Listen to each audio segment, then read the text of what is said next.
Assalamualaikum warahmatullahi wabarakatuh. We are from group 5. We will explain about solidarity and politeness. The presentation will be presented by first Adrian Chandra Wibowo, second Fanny Violeta, third Mutiara Jalasena, and last Auli Nadifatu Zahro. When we speak, we must constantly make choice of many different kinds. What we want to say, how we want to say it, and the specific sentence type, words, and sound that best unit the what with the how. How we say something is at least as important as what we say. In fact, the content and the form are quite inseparable, being but two facets of the same object. One way of looking at this relationship is to examine a few specific aspects of communication, namely pronominal choice between to and whose, from in language that require a choice, the use of naming and address term, and the employment of politeness markers. In each case, we will see that certain linguistic choice a speaker makes indicate the social relationship that the speaker perceives to exist between him or her and the listener. Moreover, in many cases, it is impossible to avoid making such choice in the actual packaging of message. We will also see that language varies considerably in this respect, at least in regard to those aspects we will examine.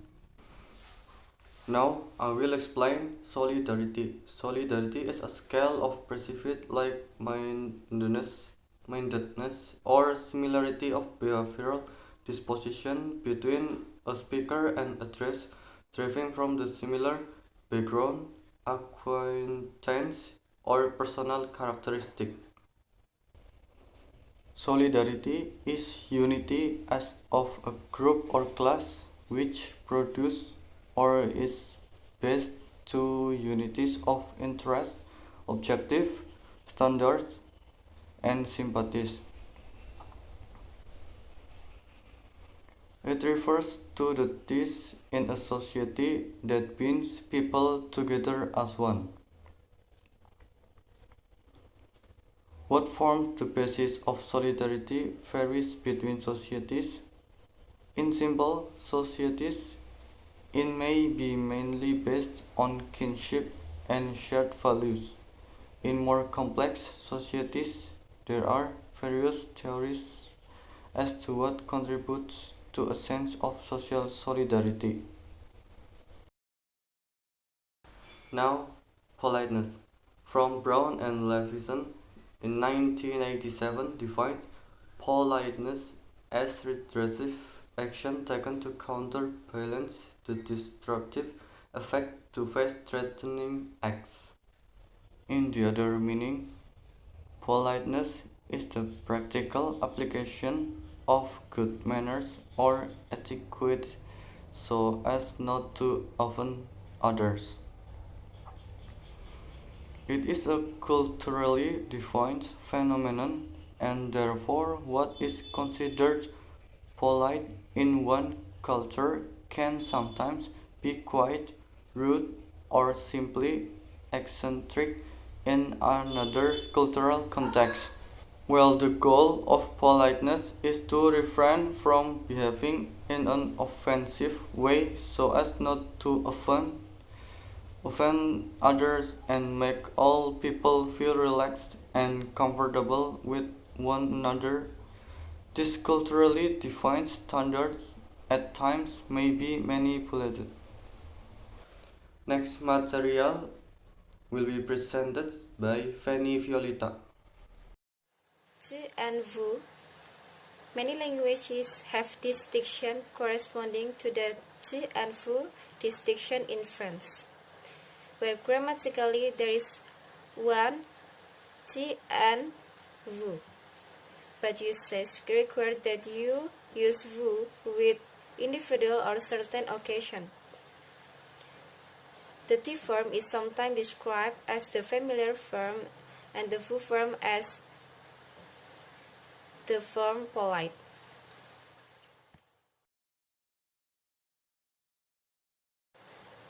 The consequence of this usage was that by medieval times the upper classes apparently began to use V form with each other to show mutual respect and politeness.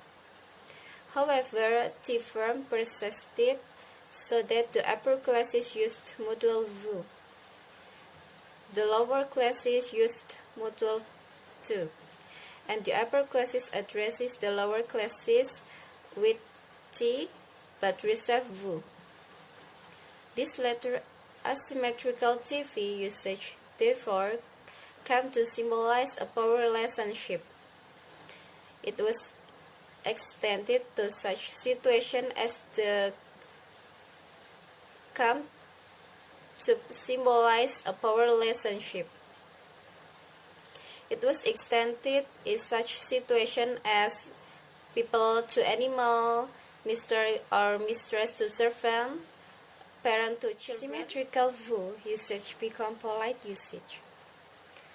This polite usage spread downward in society, but not all the way down, so that in certain classes, but never the lowest, it became expected between husband and wife, parent and children and lover.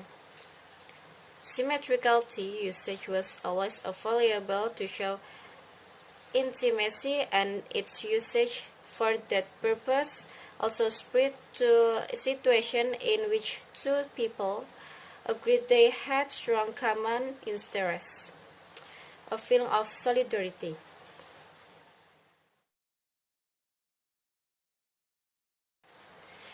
This mutuality for solidarity gradually come to replace the mutual vous, politeness, since solidarity is often more important than politeness is in personal relationship.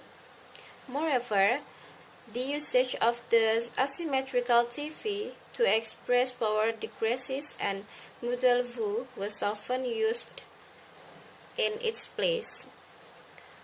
As between officer and soldier, today we can still asymmetrical TV, but solidarity has tended to replace the power, so that how mutuality is found quite often in relationship which previously an asymmetrical usage, fathers and son, employer and employee.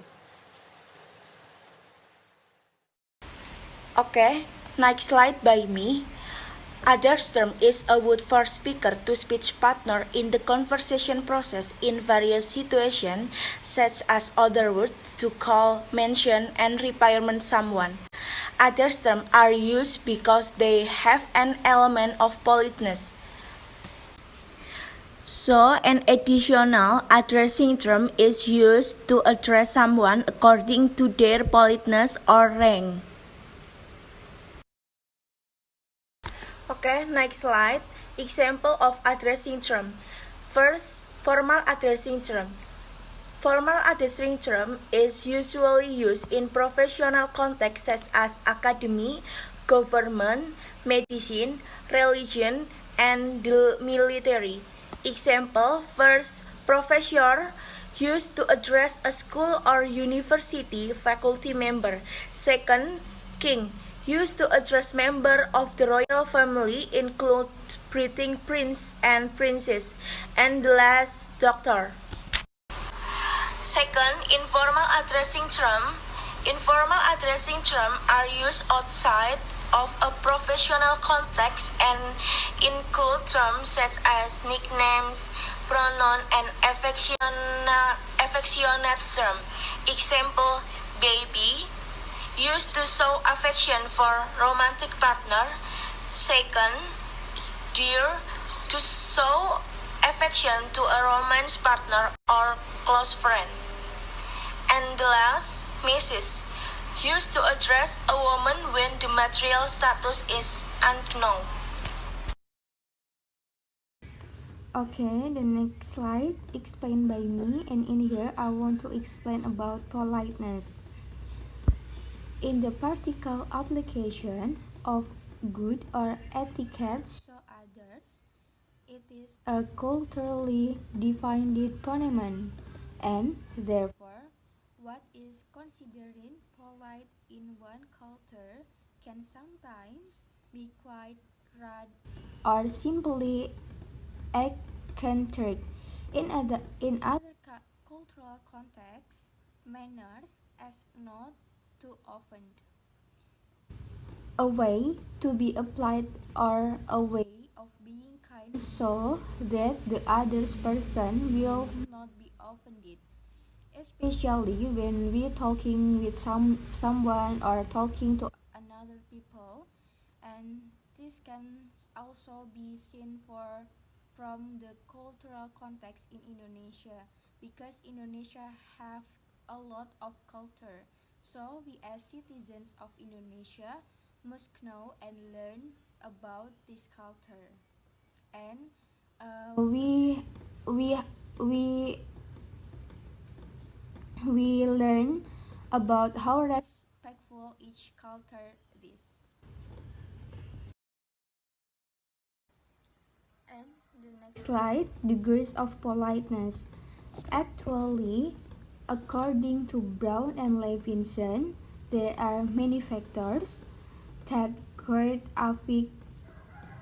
affect modesty. Here I take only three very familiar influences. First, the social distance of the speakers and hearer. And number two, the relative power of the speaker over the hearer. And the last, the absolute ranking of impatience in the particular culture. One of the effects is that we meet new people, we can't help but look polite. I don't know, but the most important thing in that the first impression or first meeting should be polite.